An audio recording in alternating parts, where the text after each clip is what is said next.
There was no 6 o'clock news at that time. Of course, there was no television. Like the play last week of the Johnstown flood trial, this never happened. But we needed to have a news telecast to get some of these people to come back and tell their story. And I think you'll be fascinated what they want to tell you today. They were just like you. They didn't ask to have war come to their door. And as they have died, it is up to you now to spread the stories of the individuals that were there. We too will die. It is important that we pass on these stories so they are remembered.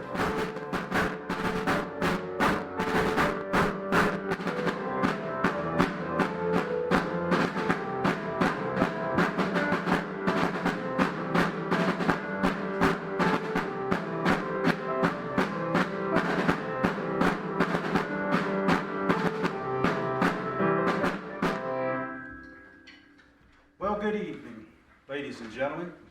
My name is George Mann, and I am from the great and sovereign state of Virginia. And I'm here today with the Richmond Even News. And today we have the honor of interviewing General Armistead. General, glad to have us with us. Thank you, George. It's good to be here. And, just to let you know, most of my friends call me Lo, as in Lothario. You can call me Lo also. All right, Lo, thank you. Well, how about a little bit briefly, where were you born? I was born in 1817 on February the 18th in New Bern, North Carolina. But shortly after that, my family, we moved up to Farquhar County, Virginia. And I've been a loyal Virginian ever since. Amen. Well, let's talk a little bit. Let's move forward. How about your West Point days? Well, can't say I have some real good experience to tell you there. I actually went to West Point when I was 17 years old, very young. And my grades were not very good. I was struggling to the point where I was probably going to drop out or fail. And what had happened, the thing that was the straw that broke the camel's back was one day to let my temper get away with me, and the individual that this happened to, he had about the same temper I did. But I took a dinner plate and I smashed a dinner plate over the head of future General Jubal Early of the Confederate Army. I fled. I was actually arrested for it, but instead of being kicked out of school, they allowed me to resign. Later on, through my father and my uncle, George Armistead, I received a civilian commission into the Army, and that is how I come up through the ranks. Became a general in the Confederacy. Very good, sir. Very good. Well, tell us a little bit about the Mexican War. Well, with the Mexican War, that was one place where I was very, very decorated.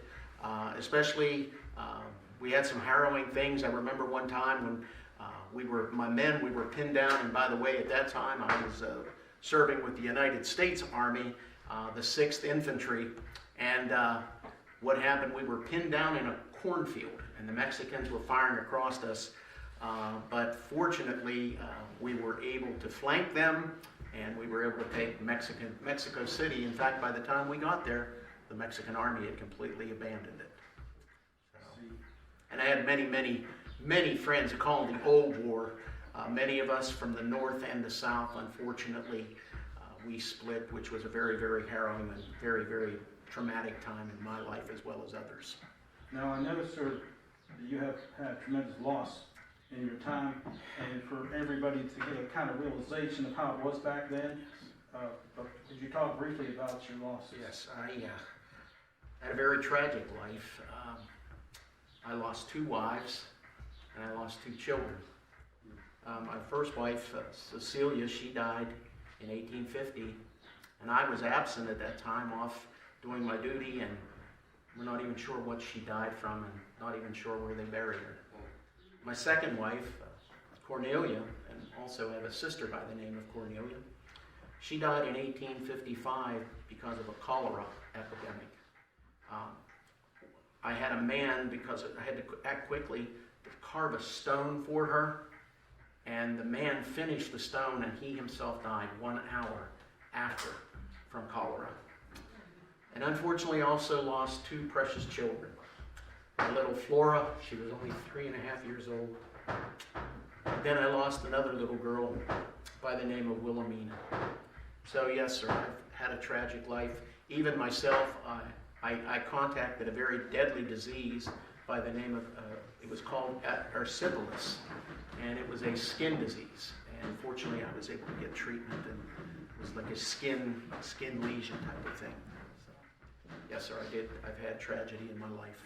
Well, could you tell us a little bit about what happened at that last meeting in California before everyone went their separate ways?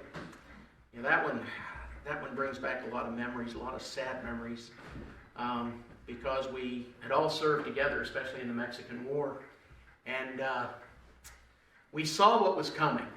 We saw that there was a lot of political issues, especially the slavery issue, and there was talk of some of the states seceding from the Union. In fact, South Carolina, we found out that South Carolina was the very first state to secede from the Union. And so I waited, and lo and behold, in 1861, my beloved, precious state of Virginia, we seceded from the Union. And so we all knew that we were going to be going our separate ways, and a dear friend of mine, Winfield Scott Hancock, was up in Los Angeles, and he was actually under the Second Corps of the U.S. Army up there, and his wife, Amelia Hancock, threw a farewell party for quite a few of us. Unfortunately, George, she never wrote down who all the guests were, but some of us who were going separate ways were all there. I know Dick Garnett was there, Sidney Johnston was there. Ironically, all three of us lost our lives at Gettysburg. But it became very emotional, and during that time, I went up to my very dear friend, Winfield Scott Hancock, and I put my arms on his shoulders, and tears were flowing down my face, and my tears caused many other tears in that room. And I said, "Hancock, goodbye." He says, "You'll never know how much this has cost me. And may God strike me dead. May God strike me dead if I would ever journey from my precious native soil ever again, forever and forever." And of course, we all went our separate ways. We took on the gray, many took on the blue. But friendships were broken that day, and we went our separate ways, even though we still loved one another. Okay.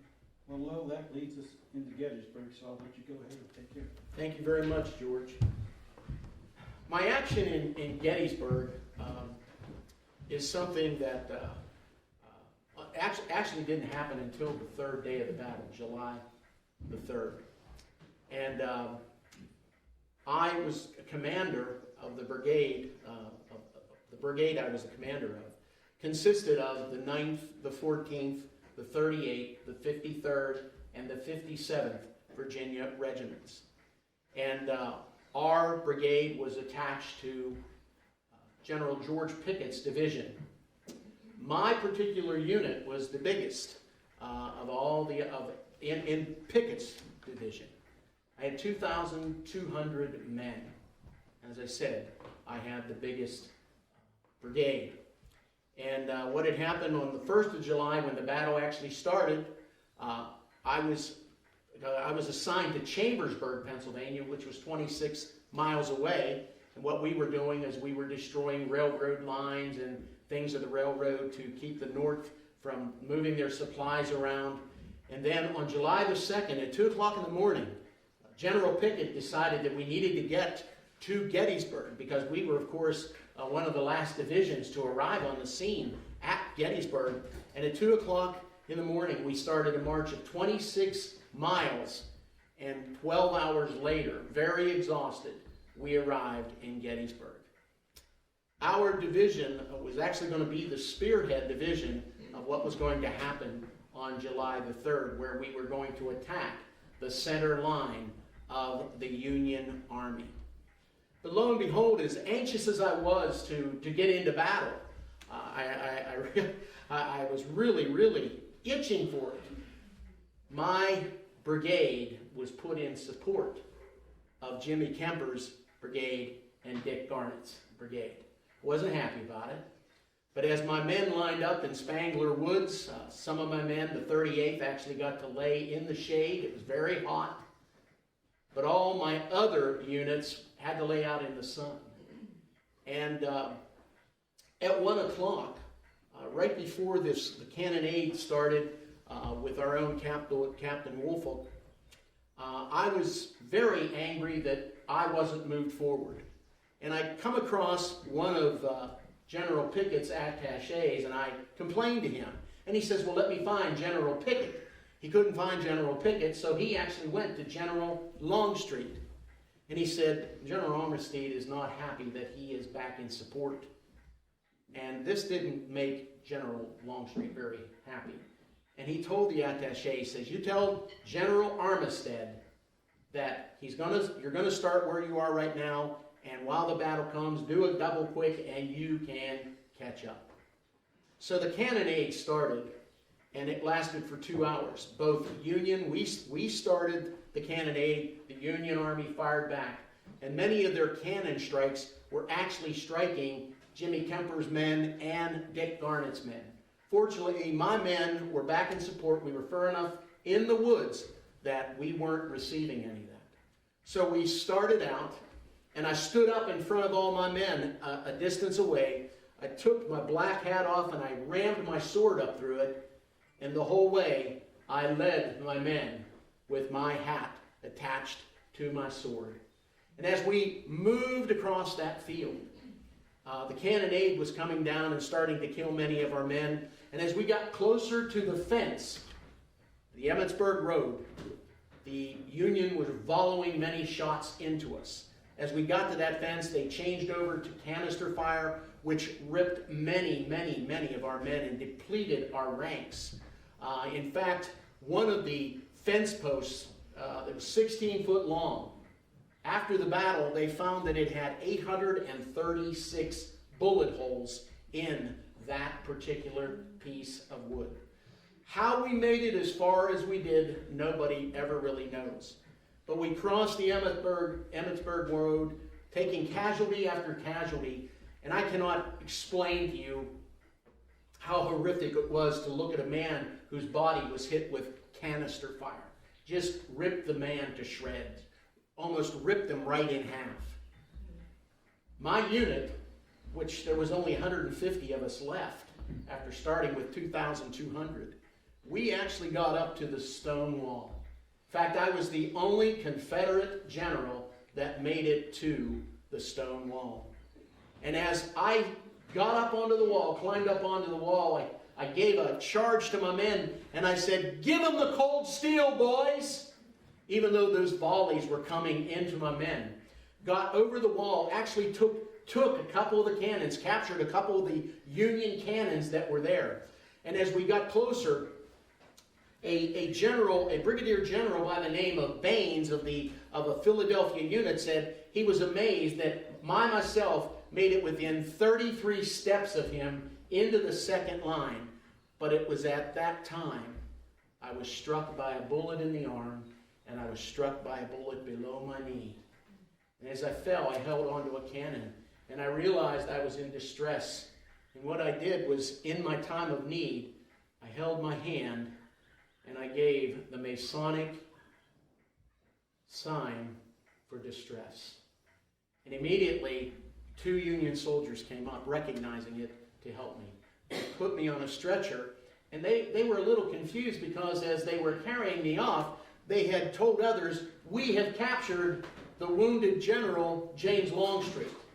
But I was not Jim Longstreet. They didn't get our corps commander. So as we came over, one of Hancock's men, and this is one of the things that really broke my heart. I realized as I came across the fields, as we went on Pickett's charge, that I was going to be facing one of my dear friends, because he was over on the other side. But one of the things that happened was when I got wounded and those men came over, I said I wanted to talk to General Hancock. And they told me, "Sir, General Hancock has been wounded and removed from the field. And many believe that General Hancock and myself, we were almost wounded simultaneously. When I heard that word, I said, God, please, no, not both of us. Not both of us. And they looked at me and I said, could you give a message to General Hancock? Tell him I am so sorry. I am so sorry that I have brought injury to the both of us. They carried me off in the stretcher. And another individual who was an attaché with General Hancock's division recognized me, and he told the soldiers to take the stretcher and go back for the other wounded men. I will take care of this wounded man. And they took me to the George Spangler farm. And actually, where they had others outside under trees, for a little bit I was under a tree. Then they actually took me into the summer kitchen of George Spangler's farmhouse. They worked on me, and there were two actual Union soldiers, one by the name of Dr. Harvey and one by the name of Dr. Brenton. And as they worked on me, they said, his wounds are not something that would kill him, because where it hit me in the arm, it was in the fatty tissue. Now, I was bleeding profusely. The other one that hit me below the knee was not in the bone. It was only in the cartilage. And so they expected me to survive. But what had happened, as I got worse and worse, one day they were changing one of the tourniquets, and with my good hand, I reached down into my pocket, and I pulled out some kernels of raw corn. Because they says, well, we think you might make it. He goes, let me tell you something. A man who can survive and subsist on this, like I have, can never be licked. Can never be licked. I got weaker. And on the morning of July the 5th at 9 a.m., I passed away into eternity. But it's the way I wanted to die. I wanted to die a soldier's death. In fact, my motto, even something that I had given in my personal Bible to Amelia Hancock in my personal Bible notes, was this: trust in God and fear nothing. And I lived my life like that. They took my body and they buried me. They made a rough coffin, buried me in the Confederate section of the cemetery there on the Spangler farm. 4 weeks later, a doctor of the Philadelphia Brigade by the name of Dr. Chamberlain came and said that many of the friends of Louis Armistead would pay great sums to bring his body back to the South. And so what he did was they exhumed me after a month, and this man graciously and compassionately still embalmed what remains I had left. My body was then taken down to Baltimore, Maryland, and I was buried in the old St. Paul Cemetery in Baltimore, Maryland. And I was buried right beside my famous uncle, General George Armistead, and not far from the crypt of my precious wife and her family, Cornelia. So that is my story of the Battle of Gettysburg. Thank you. Thank you. I am Private Peter C. Grimm, Company B, 16th Pennsylvania Cavalry. We had been in Northern Virginia and got orders that moved north, that the Confederate Army was heading toward Pennsylvania. So we traveled almost steadily, without rest. And on the first day of July, we were just north of Hanover, Pennsylvania. And our horses, and of course us, we were about shot. We were resting and a little bit excited. We've never really been into a battle. We were in some small skirmishes, but this was our first battle we were heading to. But on the other hand, we were determined. We were Pennsylvania boys. We didn't want those Confederates in Pennsylvania. We were determined to get them out of there. So we rested that evening. There was a wheat field. We camped in there and made it to Gettysburg on the 2nd. Immediately they put us over on the right side of Culp Hill in the rear and to the side, and had us there. And while we were there, they were trying to replenish our horses, what they had. And that's where we were at on the 2nd, to keep anybody from any Confederates from coming in from the rear or on the side there. On the 3rd, the companies that received the horses, they put us over clear on the left side of the Union Army, and to the rear, a place called Wolf's Hill. And we were back there to protect the rear of the Union Army. And beside us, on our far right, was the Michigan Cavalry. And during the battle, I know one company, Company F, hadn't got their horses yet, and they were standing guard duty on the wagons and the supplies to the rear of the Union Army. When the cannonade started, they overshot the Union line, and that's where they were right in the brunt of all that cannonade, and they headed for cover. So we were back there, and we were where we were supposed to be, to guard the rear of the Union line. And sure enough, here come the Confederate cavalry coming to attack the rear of the Union line. But Michigan, George Custer, saw them coming, and he took his Michigan cavalry and attacked them.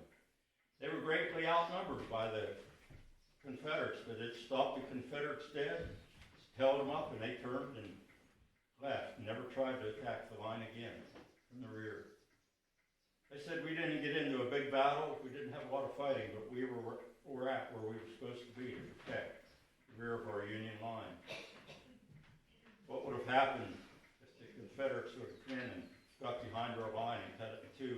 It might have been a different story at the end of the battle, and it might have been a different story for the war. So, out of the battle, we only lost 2 men and 4 wounded, which wasn't bad after hearing some of the other casualties and some of the other outfits. But I said we were there where we were supposed to be for a reason for us to be back where we were at. The 4th, it was pouring down rain, and it was hot and humid, and I think everybody was just kind of looking at their wounds and everybody getting their outfits together. Didn't really do a whole lot. The rest of our cavalry, 16th, got their horses. But on the 5th of July, that's when we started after the Confederates. And going through that battlefield, it was just something that was just hard to comprehend. Going through there, it just looked like every piece of equipment that the Union and the Confederate armies had were out there destroyed. And that's when we saw the horses. Horses laying everywhere, decaying. You could smell the stench. Then we started seeing the bodies. They were just like in clusters, like a cannon went off, or a volley was fired, and there would be a cluster of dead men here and a cluster of dead men there. And the carnage, it was just hard to comprehend as we rode our horses through there, heading south. And then we started hearing the wounded. They were still wounded on the field, crying for help. We wanted so bad to stop and help these soldiers. But our Lieutenant Colonel Robertson said, no, our orders should continue after the Confederate Army. Keep going, somebody else will take care of them. And that was pretty much what we did at the Battle of Gettysburg. I eventually died and was buried beside my wife in Mount Olive Cemetery in Bullskin Township. And I had a grandson, great-grandson. His name is Keith. I think he likes to tell a story about what we did in the war. So that's the story of Peter Grimm, Gettysburg.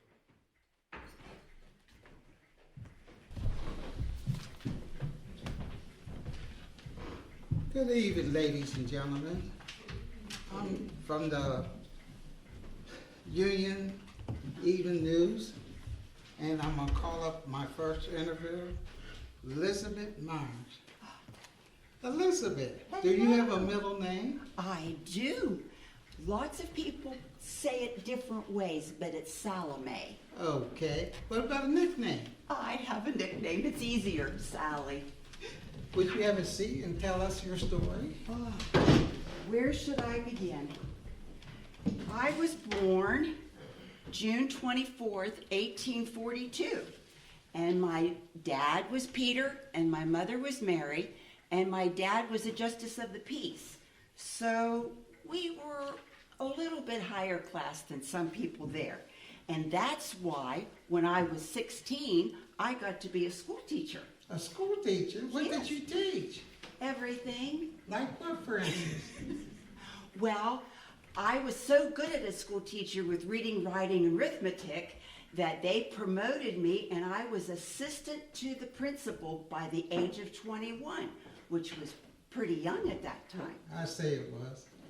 So I was employed by the public school there, and I had just celebrated my 21st birthday, and I started writing a journal or a diary, and I was looking at some of my entries there, and the experience that I had during the Gettysburg campaign, I never want to live again. We had a constant fever of excitement and patriotism, though, because there was no, even though we never saw a Reb before, and they ran through the streets, and they were pretty skinny, and they needed bread from Josephine. But it was just all excitement, and everybody was trying to feed these poor little Rebs as they were going through. But by the morning of July the 1st, one of the Confederates saw a brigade of horsemen coming through, and they decided to engage. They found that the storm had broke when Captain General Major, the big guy Lee, Okay. came in, and that's when the cannonade started, and we had an order to go to the basement. So we took some of our friends and some of our relatives and went to the basement. Was any soldiers going to the basements with you? We hid 2 of them. 2? We hid 2 of them, and we fed them. And then, as the Rebs came through town again, we saw that there was some people being taken prisoner, and they stood by our window, and they started handing us papers of addresses with their loved ones. And so I took 13, and I wrote letters to all these people. Was this one of your diaries? Yeah, well, this was personal for them to know that their loved ones were either dead or their loved ones were captured. And I got replies back from all of them except one. So I did pretty good. Is that right? Yes.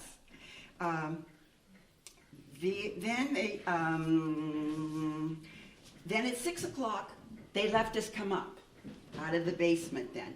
And I was still really, really scared, but everybody started baking bread again because they didn't know what to do to keep their mind busy, and they wanted to feed all these people because we just had a little town, and all these people sort of came in all of a sudden. We had an influx of visitors, so we had to feed them. Then there was a doctor that came, Dr. James Fulton, and he was from the Pennsylvania Volunteers, and he said, "Ladies, you're going to have to come and help me." He opened 2 churches. One was the Catholic Church, and one was a Presbyterian church. And I wasn't really good at seeing blood. Why not? All that blood around you? I sort of got used to it. Is that right? Oh, it was terrible. And the first person that I saw laying on the pew was Alexander Stewart. And I said, "Oh, Mr. Stewart, what can I do for you?" He said I was dying. And so there wasn't much that I could do for him, but he begged me to take a letter and write to his mother and to his younger brother, Henry. Okay. So I did that, and that's why I have my tools with me, because that's how I spent next several months just going through all the wounded and helping them and giving them comfort. Then I didn't know how brave I was, because I would go home for a while and rest, but then I knew I had to go back and see all the wounded again. And they said I was brave. I was too stupid to be brave. I didn't know that I was doing a service to these people. And I bet you it was most appreciated. Well, I had a blessing, because this first man, this poor man that I saw first, he died. I took him to my house and tried to care for him, but he still died.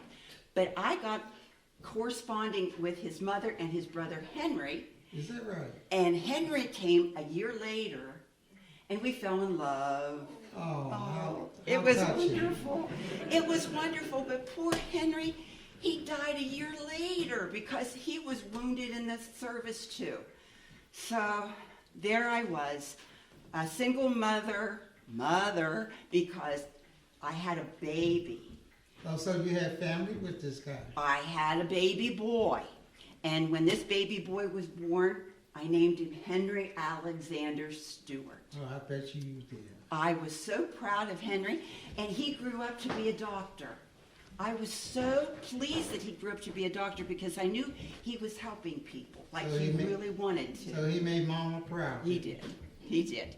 And he took care of a lot of people, and he was so interested in some of our experiences at Gettysburg and how it stank and how we had to pour kerosene on 3,000 to 5,000 horses and mules because they were carcasses.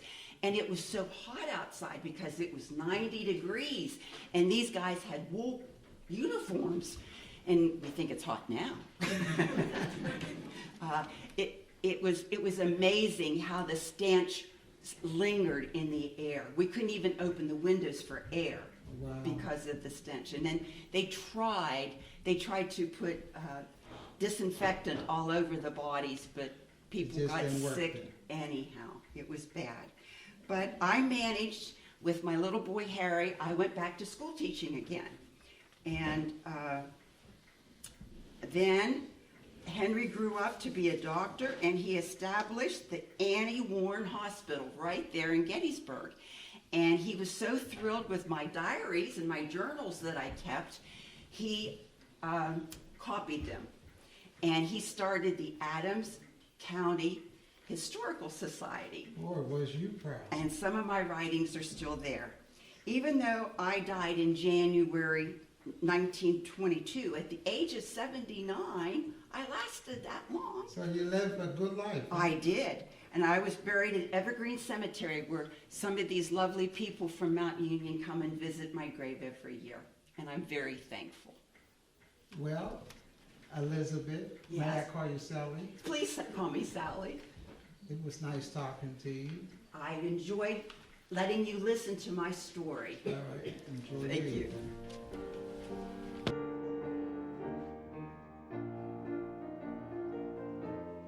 And I heard that you're very cantankerous, so we're not going to have that attitude up here, are we? Oh, no.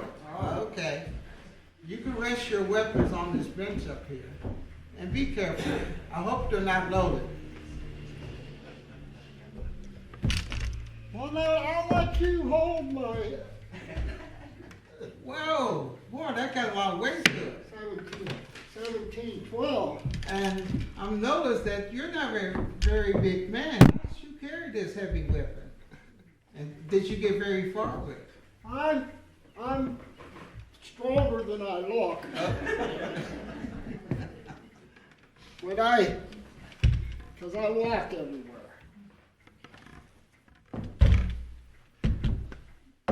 So, having seen this here a little bit about your story, what's going on back in your day? Well, I was born in 1793. And like I said, when the first war by the British came back again, Okay. How old were you at that time? 1812, I was about 17. 17. So that I was in quite good shape with that, and went to New York with the New York bunch, and we went in a boat over to Canada, Loudon's Landing. Now, I carried when the Civil War first started, I tried to enlist, but here I am in my early 70s. 70 years old. And 70 years old. And you carrying that big heavy rifle. Well, that wasn't the problem, but they thought I was too old. I would say so. I actually skipped a war here. Okay. The 1742 war Okay. with Mexico, and some call it the Indian War of Florida, and I was in that. And I was in my, there again, they didn't especially want me, because I was in my 50s at that time. Well, I wonder why. Yes, I ended up being a teamster. So I was driving wagons in the Mexican War. Okay. And that was enough that when I got out, and then 1853, I think it was, they started giving 40 acres to the men who had participated in the Mexican War. So what did you do with these acres? I got it, and then I turned around and sold it to get Oh, some money. of course you would. So now I'm on my third war. When the president first called up the arms because of the South Rebellion, I tried to enlist again. And now I'm in my approaching 70. Oh. So in 61, I fell in with a wagon train as a teamster again, and I went from, I was at the Hagerstown, and then I went to Williamsport with General Patterson, and we went across the river there to a place called Falling Waters, and I remember seeing that flag there, that regimental flag there, that the 11th Pennsylvania, because they were at Falling Waters too. Is that right? And with Patterson, he chased a man named Jackson out of Martinsburg. Did he catch up with him? Well, not for a long time. Jackson said they found his distance, so he skedaddled out of there. Good for him. And then after that, well, we were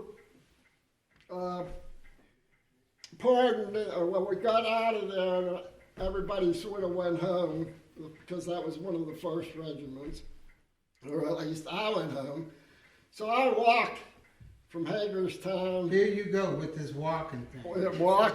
I walked to Gettysburg from Hagerstown. And how long was this walking that you had done? Oh, I don't know. That was probably 65 miles or so. So it was a couple of days. For a 70-year-old man, I guess it would be.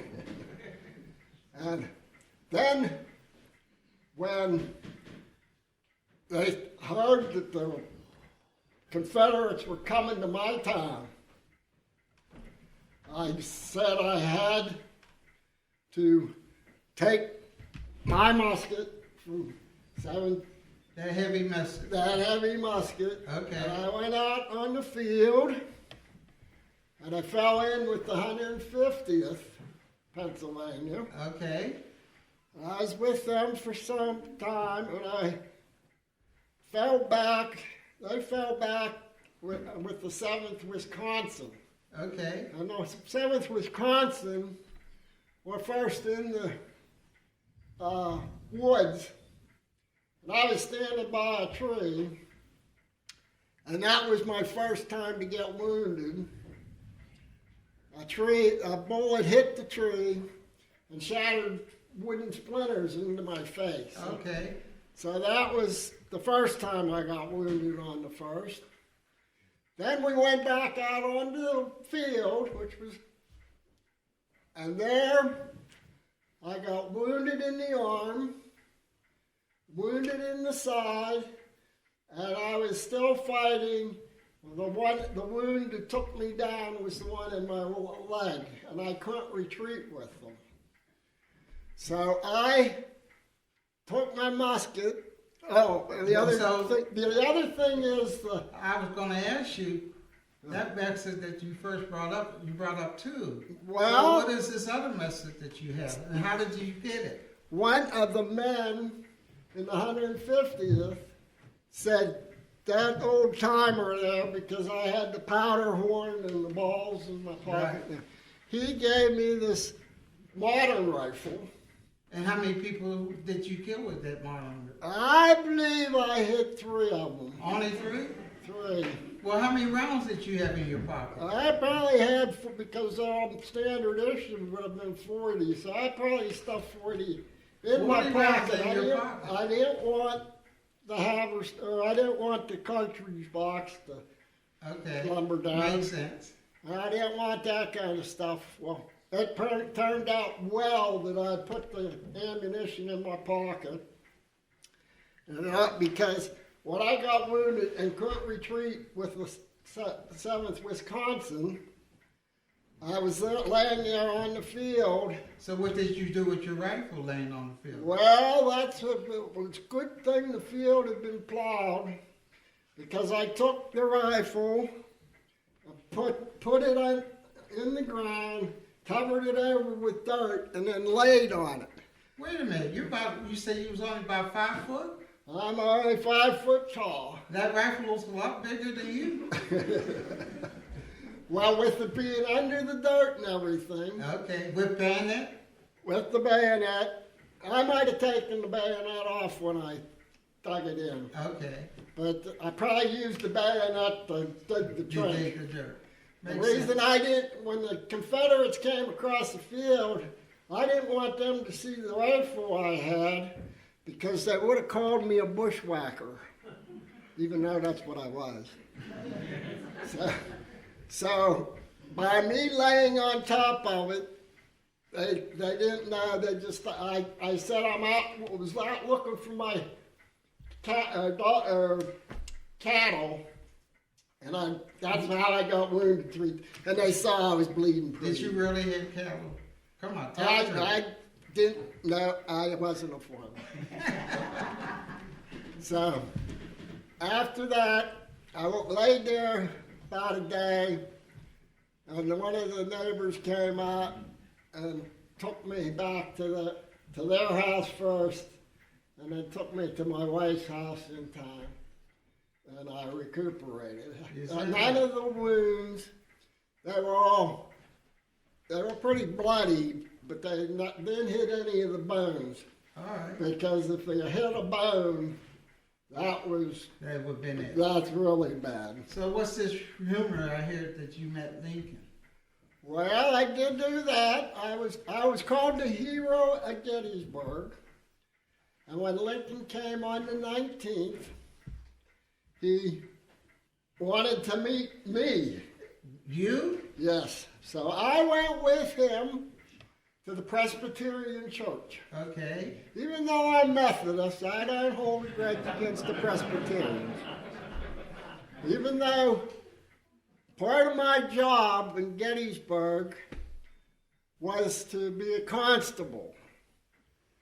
And to be a constable, you're supposed to catch dogs and keep the wild dogs off the street. So is that why you got such an attitude? Well, the attitude probably came from having to police the children. Well, what about this alcohol that I hear about that you drink? That is a total lie.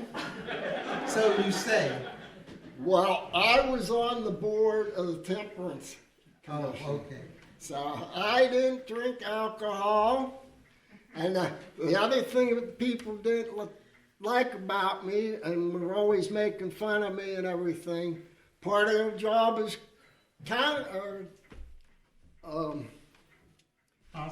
constable is that you keep the illegal alcohol off of the street. And you didn't taste none of this alcohol? No, I did not take the. Come on. I didn't take that. And the other reason they didn't like me, I didn't like secret society. Okay. And the Odd Fellows were a secret society. All right. So Besides you said- being odd, they would always plant plots against me. Like they told me one time, 2 of them were going to have a duel. And the 2 guys were in on it. And of course, I'd have to go up and stop them from having a duel. Okay. Did you? Yes, and then they all laughed, and the whole Oddfellow group laughed and Did just they made make fun you of mad? me. Did they make you mad? Oh, absolutely. And so I was the constable in Gettysburg and doing that, and the kids would run away from me and everything, but I would run too if I knew that. so I lived till 1872, Okay. and I was buried in Evergreen Cemetery. And I'm told that there's a flagpole near my grave. Okay. So a big flagpole, not one of the little flags. All right. So I think that's the end of my story. Unless Well, you John, have more questions. Before you go, can I get an idea how much weight is that out of us? No, the second one. Oh, the Second one. second one with the bayonet on it, With bayonet, yeah. Oh, my goodness. about 11 pounds. And you bury this? Wonder if it didn't bury you. Well, since plowing ruts and get it down in, just get a little bit of dirt over it, take that off. All right. Well, John, it was nice talking to you, and have your seat. I'm Josephine Miller, and at the age of 23, I lived with my grandparents, Peter and Susan Rogers, in a house on Emmetsburg Road, just near Gettysburg Was there. there, did you have any siblings?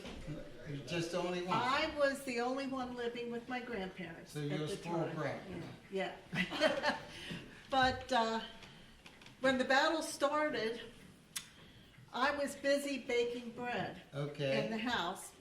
And General Sickles advanced, the men started coming, and they were collecting themselves around the house and in the barn and just all over the farm property. And a general car came in and said to me, "You really need to leave and take shelter elsewhere," because the battle was raging. Did you? No, I told him no. I said, "I have bread baking in the oven, and I'm not going to leave until my bread is done." All right. Don't mess with the cook, huh? Right. I said, "After that, I'll leave." Well, my bread was finished, but all these hungry soldiers were coming past my door. So I decided I had to start feeding them. And I kept feeding them, and they were just devouring this bread. They were so hungry and so grateful. And I decided at that point I couldn't leave. I had to stay and feed these hungry soldiers. Did you have anything to go with this bread? I had a little jam and jelly, but these men were just so hungry, they just Ate it up, Just huh? ate the bread. So after a while, I started running low on flour. And the first Massachusetts men were there, and they said, "We'll go out and get you some more flour." So did they? Yes, they did.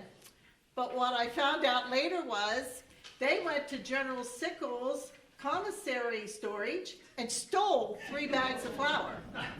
They also came back with currants and raisins and 1 sheep, which got slaughtered and cooked for supper. And how did they cook the sheep? Oh, they, Not with your bread, I hope. well, no, the bread was in the oven. The Okay. sheep was in the and cooked in the fireplace. there. Okay. But after that, then, after the battle was raging, and the next day then, I was still decided I had to stay and bake bread. It was July 3rd, and some of Pickett's men were actually running past the house. And so I was feeding not only the Union, but some of the Confederate soldiers too. And when I wasn't baking bread, I was outside helping. Some of the soldiers had crawled into our basement. And of course, they were in the house, in the barn, but some were just outside on the ground. Were they wounded? They were wounded. Some of them were dying. And so I would take time out when my bread was in the oven. I would take time out and help a little bit with the wounded.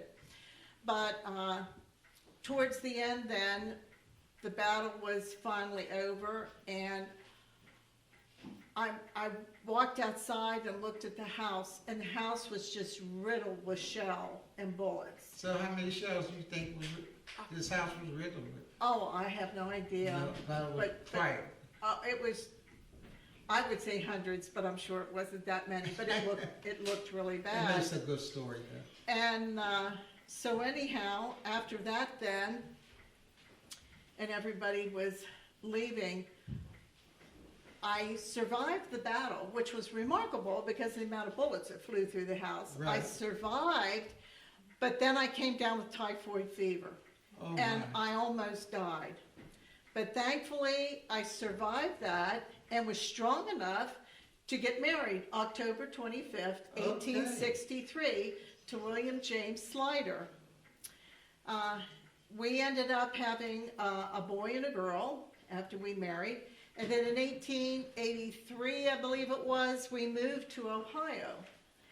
And I was really surprised because 20 years after the battle, General Carr's men decided that they would have a reunion. And what did they do at this reunion? Well, I was shocked because they found out I was still living, and they paid my way to come back from Ohio, clear back to Gettysburg for the reunion, and they were also paying my way back home to Ohio. And when I was at the reunion, they presented me with their, I guess it was their Corps badge, it was a gold badge. A gold badge? A gold badge that they presented me for all the work I had done during the battle. And they also had me go to the home that was still there, and they had me talk about what all happened during the battle. Well, you must have prepared a lot of bread then. Yes, I did. And the one thing about when I went back there, I was to tell about the baking of bread and all the soldiers and everything, but they already knew that because they had been there. I was the only female at their last reunion, and I cooked a special meal for General Sickles. Is that It was right? a symbolic meal. And then after that, do you want to know what happened? Well, Josephine, I would like to know, when did you die?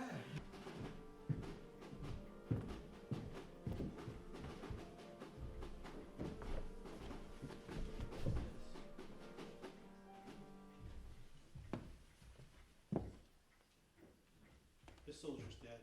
Just take him out with the other soldiers. They'll be pouring in fast now.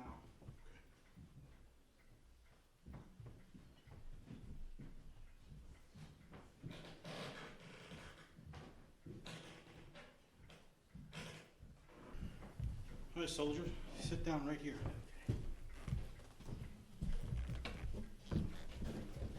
Let's take a look. Looks like you just got grazed. I think you'll be all right. Just hold that there. Take it easy. The wounded are coming in very quickly. Well, thank you. Nurse Spartan, can you see to this gentleman? I'll go check on the wounded coming in. Hello, I'm Clara Barton, or my real name, Clarissa Harlow Barton. I was born December 25th, 1821 in Oxford, Massachusetts. I was trained as a teacher and a self-taught nurse. And I was working as a clerk in the patent office when the war broke out. I began voluntarily and unofficially carrying to the casualties in the field. A wounded man got killed in my arms, and my skirt got pierced by bullets several times.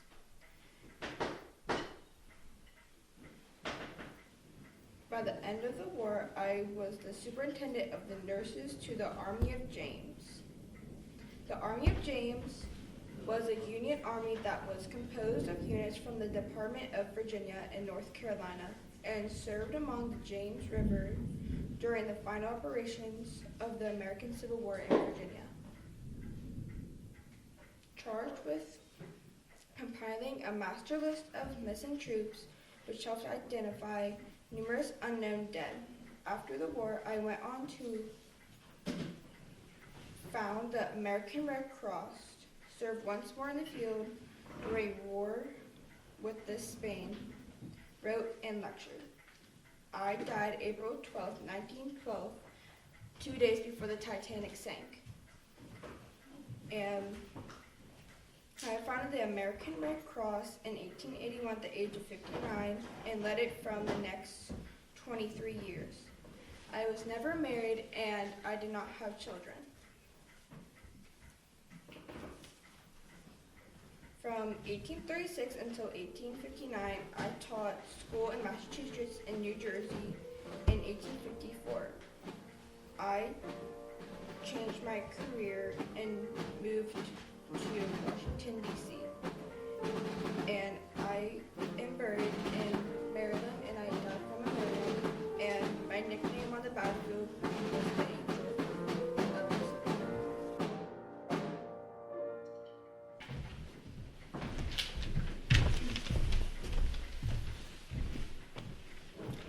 Hello, I'm Warren Pyle with the Mount Union Evening News. Thank you for joining us for our final segment of our special called Perspectives, where we interview and have conversations with individuals who recount their experiences with what they remember of those days of the battle. So our next guest will be Miss Carrie Sheeds. Can you please tell us a little bit about yourself? Of course, I would love to. My name is Carrie Sheeds. I have 4 brothers and 1 sister. I live in Gettysburg. My sister and I were hired by a Mr. Hay, who had several children, and he wanted us to teach the children. That went very well, but I really wanted to have my own school. So in 1862, my father built a new house with 12 rooms on Carlisle Pike, near Seminary Ridge. So in Gettysburg. Yes, right in Gettysburg. And I asked him if he would allow me to use some of the rooms to have a school for girls, and he agreed. So I started my school in 1862. Well then, in June of 1863, we heard that the troops were coming towards Gettysburg. So, of course, I was very fearful of that, worried about my family and my students, because we had several students staying at the house also. The morning of July 1st, the shots started firing.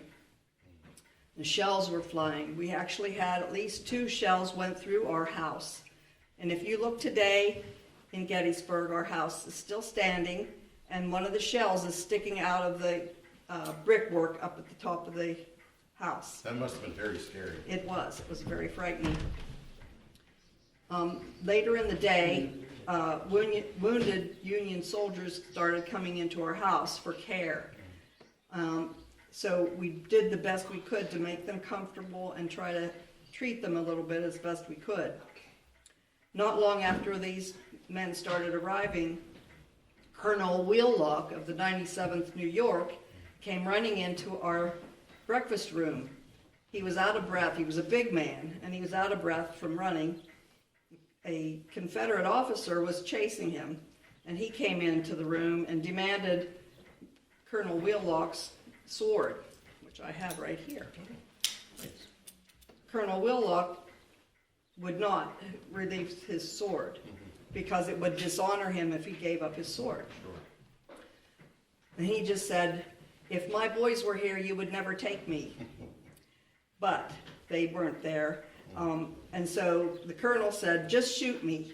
And the Confederate officer pulled out his gun. Well, my father, he stepped in and tried to intervene, but they just pushed him away. Because I wanted to do my duty for our country, I put my fear aside and I stepped in and I tried to discourage them and ask them to make some kind of agreement so that there would be no bloodshed in our house. Well, at that time, some of the wounded soldiers in the other end of the room caused a disturbance. So the rebels went over to that side of the room. I whispered to Colonel Willock that if he would give up his sword to me, I would protect it and keep it for him. If he would, and also he should surrender to be safe. That was very brave. Thank you. Yes, it was very difficult for me to do that. The Confederate officer came back and demanded the sword again, and Colonel Wheelock said that another Union soldier took it. Well, but I had hidden the sword in my skirt, and they didn't see it. Wow, they believe you. Yes. They took Colonel Wheelock out. Okay. So we continued to take care of the soldiers. We got more wounded soldiers came into our house, and we continued to care for them throughout the battle and in days after the battle. Colonel Wheelock came back to our house 5 days after the battle to retrieve his sword and to thank me for saving his life and for saving his sword. And while I was there with the soldiers that were injured, I showed them that I had the sword, and they were very pleased that I had saved their colonel's sword. So after the battle, because of the stress of the battle and the long hours of taking care of the soldiers, my health started to decline. And I also had, my 4 brothers also fought in the war. 2 of them were killed in battle, and the other 2 were wounded in battle. And so we had to take care of them also. And so my health just went downhill. I died at age 48 in 1884 from poor health. I'm buried in Evergreen Cemetery, and I thank the members of Mount Union who come every year and lay flowers at my grave and remember me. Well, thank you, Carrie. Thank you for your bravery and your compassion and service. Thank you for talking to us. Thank you.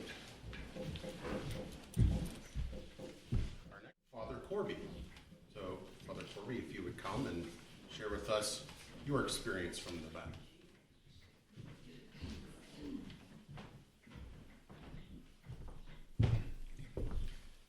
Good to see you, Father.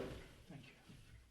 Can you tell us a little bit about your experience with those days? Yes, I think probably what I'm best known for is really one incident in my life. And that, of course, occurred at the Battle of Gettysburg, where I granted what is called general absolution to the troops. Okay. Now, you have to understand, officially, I was the chaplain of the 88th New York Regiment. However, during the course of the war, chaplains came and chaplains went, depending on health, being wounded, being assigned someplace else by the church. And so, if not in title, at least I became the de facto chaplain for the entire Irish Brigade. Now you have to understand, the Irish Brigade began their fighting at the Peninsula Campaign and had been in every major engagement in the war in this theater. They started out 3,000 strong. By the time we got to Gettysburg, our effective troops for the regiment, for the brigade, not just a regiment, for the brigade was 530 effective fighting men. And of course, these men had been through a lot. There is as you may know, a special bond that exists between a pastor and his congregation, those under his spiritual care. There's a special bond that occurs when men are under fire together, as I'm sure you've heard. Yes. Other soldiers say, well, these men had been both to me. And I could not stand the thought of any of them going into eternity unprepared. To be honest with you, could not stand the thought of any man, north or south.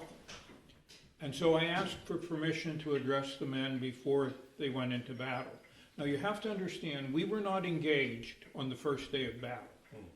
We were still at Taneytown, made a forced march to Gettysburg and that was just the tip of a long series of forced marches. So we arrived late afternoon, early evening on July 1st, and knew that the next day we were going to be going into battle. The cannons were roaring, the shells were flying. We were within sight of the Peach Orchard and Little Round Top. And so I asked for permission to address the men before they went into battle.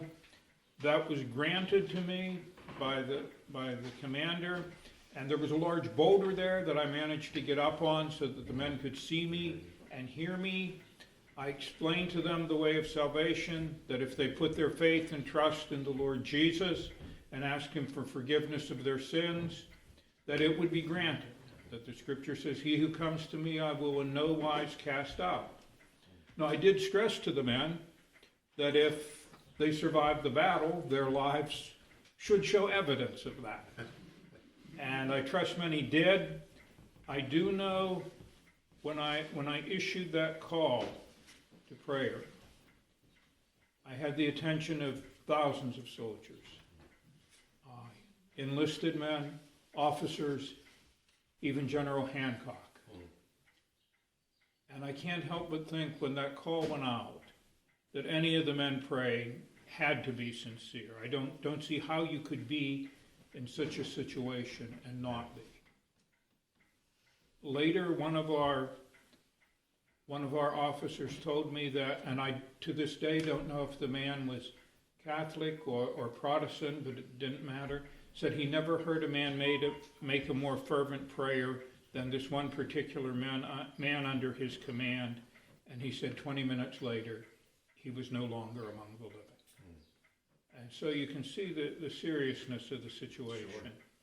Now, I will have to say, them being Irish, yes, maybe I have a special feel for the Irish. My father was born in the old country, but I'm an American. I'm Irish by blood. I'm American by birth. I'm a patriot by conviction and by choice. But my greater loyalty always has been to the Lord and to His church. Now, I was educated at Notre Dame. The school was actually, and much of my life has been entwined with Notre Dame. The school was only 10 years old when I went there. And completed my studies, even began working for the school while I was still a student. Became ordained to the priesthood, and of course went wherever the church would have need of me. For much of the time, that was at Notre Dame. But when the call came to go to serve our men in the armed forces, I gladly went. Now, I did not get to stay for the duration of the war. Was with our troops until Petersburg. The church recalled me for some other duties.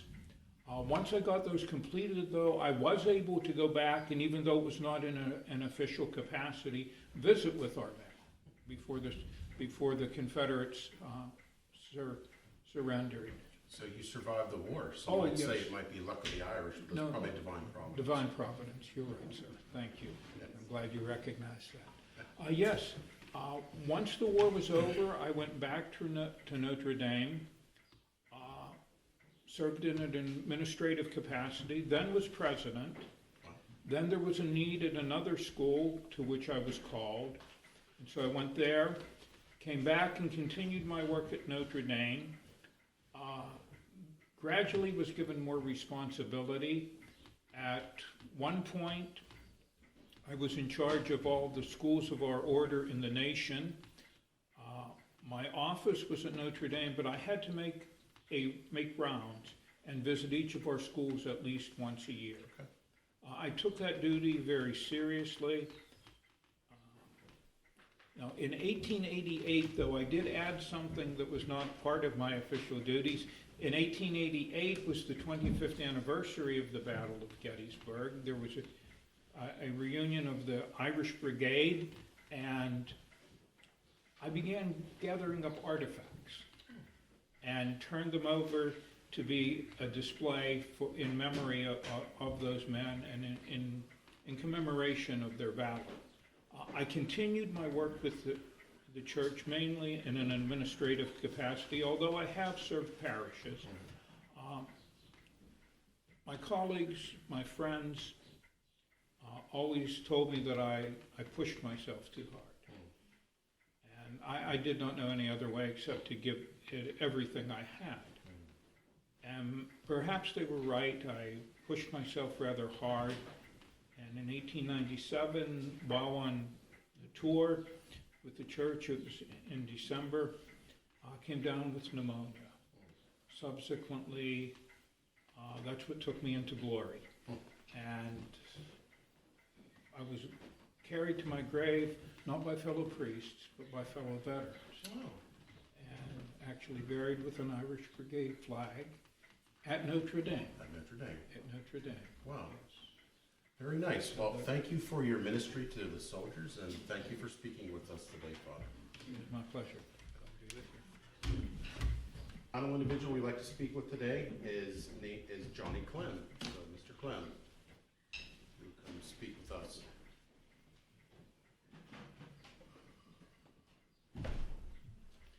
Good day. Good day. If you could tell us a little bit about yourself.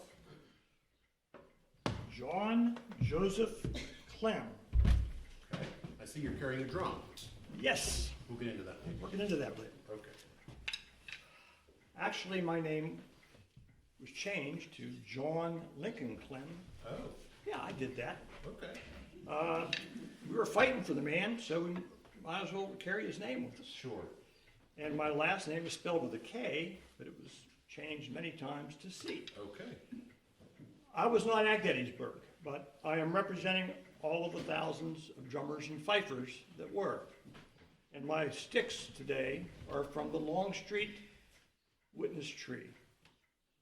And they were played at the 74th Pennsylvania Memorial in honor of Peter Gilbert from Pittsburgh. I was born in 1851. So you're a young man. I was 9, Okay. but there's a story with that. My mom, she got killed by a train. I hate trains, absolutely hate trains. I'd spit on the wheels. I'd take and destroy every one of them. Oh, they're God, I like those. But there was something going on in Newark, Ohio, where I was born. Okay.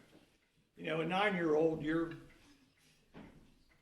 standing there and you're looking at the bunnings on the businesses and the flags flowing, and the soldiers, the men were coming through town. They were recruiting. You could smell the chicken roasting to serve people. You could smell just everything. It was good. Men were standing proud and tall. But then I heard tap, tap, tap. It was like a heartbeat. Heard that tap of the drum. My father and I were around, and I said, I'm going to join the Army. He said, you're too young to join the Army. He said, you watch me. So my father went on home.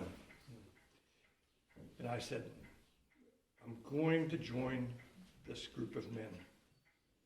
So when the train took off, I got on that god-awful machine. I spit on the wheels, and I hid on the train. Wow. That was the 3rd Ohio. Once we got a couple places, and I got found out, the captain wasn't real happy, and he tried to send me home. But I wasn't going. And the men kind of took me under their wing. They made me a mascot. Somewhere along the line, I got a uniform. It didn't fit me.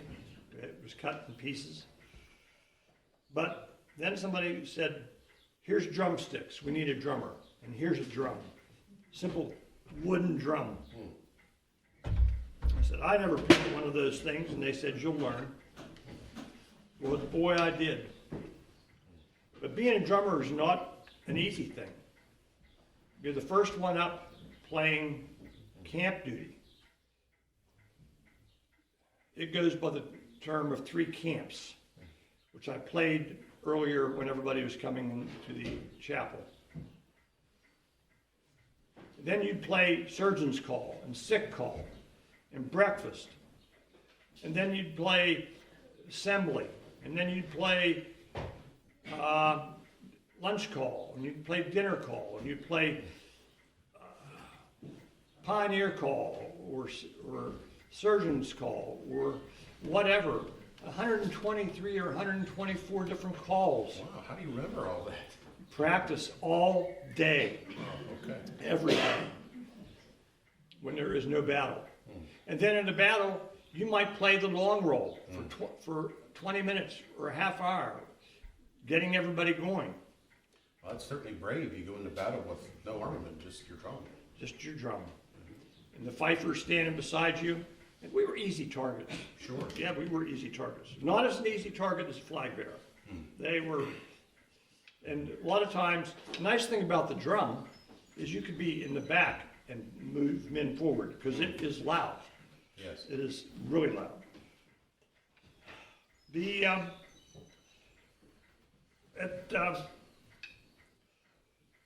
I was a mascot for 2 years. And when I was age 11, they allowed me to enlist. Wow. They allowed me to enlist, and I got to carry a gun. Okay. I was with artillery, but I still played drum. Somewhere along the line, there was a story called "The Drummer Boy of Shiloh." That was attributed to me, but I wasn't at Shiloh. My company didn't get activated until Chickamauga. In Chickamauga, I got promoted to sergeant because of bravery. I was the youngest. I was only 13. I was the youngest non-commissioned officer in the Union Army at that time. In 1864, let's go back. In 1863, the Rebs finally caught up to me, and I was captured.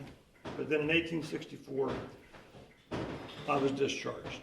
I was wounded twice over the war, and when they discharged me, I went back to high school. I graduated high school in 1870.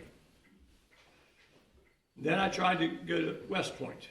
Well, I didn't make the cut, but President Grant heard about that, and he called me in, and he put me in as a second lieutenant in the Army. So, I was in the Army from 1871 through 1915. And in 1915, I retired from the Army as a Major General in a Quartermaster Corps, talking about going from nothing to something. sure. I was the last Civil War soldier to be in active duty in 1915. I had a good life. I moved to Texas with my family, but when I passed away in 1937, I was buried at Arlington Cemetery in Washington, D.C. Wow, very nice. So for all the drummers that were there, all the drummers that were lost there, I represent them. Wow, very nice. Thank you, Mr. Clown. Thank you for speaking with us.